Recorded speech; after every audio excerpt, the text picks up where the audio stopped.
Welcome to லக்ஷராஸ் kitchen. எலும்பு மற்றும் நரம்பு சம்பந்தப்பட்ட பிரச்சனைகள் ஏற்படாமல் தடுக்கக்கூடிய கேப்சிகத்தை பயன்படுத்தி கேப்சிகம் மசாலா ரைஸ் தான் இன்றைக்கி நம்ம செய்ய போகிறோம். இது செய்கிறதுக்காக ஸ்டவ்வில் ஒரு கடாயை வச்சுட்டு ஆயிலை சேர்த்துக்கலாம். ஆயில் நல்லா சூடான உடனே 1/4 டீஸ்பூன் அளவுக்கு கடுகு உளுத்தம்பருப்பு சேர்த்துக்கலாம். கடுகு நல்லா பொரிஞ்ச உடனே 4-5 பூண்டு பற்களை பொடி பொடியாக நறுக்கிட்டு இது கூட சேர்த்துட்டு நல்லா ஃப்ரை பண்ணிக்கலாம். இது கூடவே ஒரு கொத்து கருவேப்பிலை இலைகள், நீள் வாக்கில் கட் பண்ண மீடியம் சைஸ் பெரிய வெங்காயத்தை சேர்த்துட்டு நல்லா வதக்கிக்கலாம்.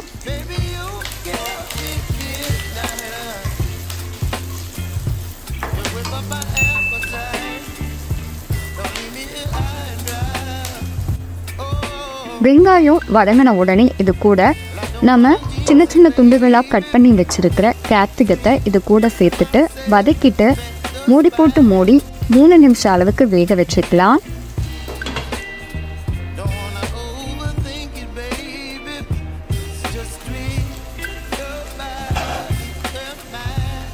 கேப்சிகம் நல்லா வெந்துருச்சு.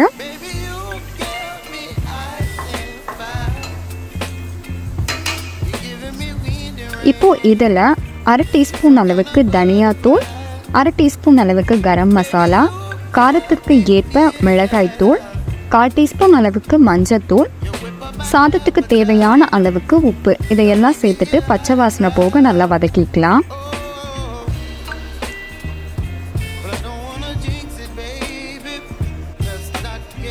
மசாலாக்களுடைய பச்சை வாசனை போன உடனே நம்ம வேக வச்சு ஆற வச்சிருக்கிற சாதத்தை இது கூட சேர்த்துட்டு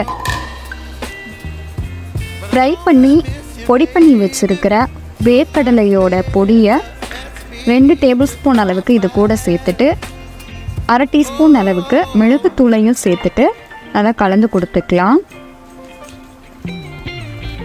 வேர்க்கடலை பொடி நல்லா கொரப்பாக அரைச்சிருக்கிறோம், ரொம்ப ஃபைனாக அரைக்க வேணாம்.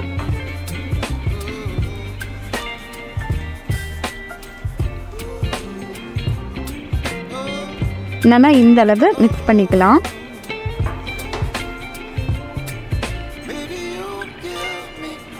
சுவையான மசாலா கேப்சிகம் ரைஸ் ரெடி. இதே மாதிரி நீங்களும் கண்டிப்பாக ட்ரை பண்ணி பாருங்கள். பிடிச்சிருந்தா லைக் பண்ணி ஷேர் பண்ணி கமெண்ட் பண்ணுங்கள். மறக்காமல் லக்ஷராஸ் கிச்சனை சப்ஸ்கிரைப் பண்ணுங்கள். தேங்க்யூ.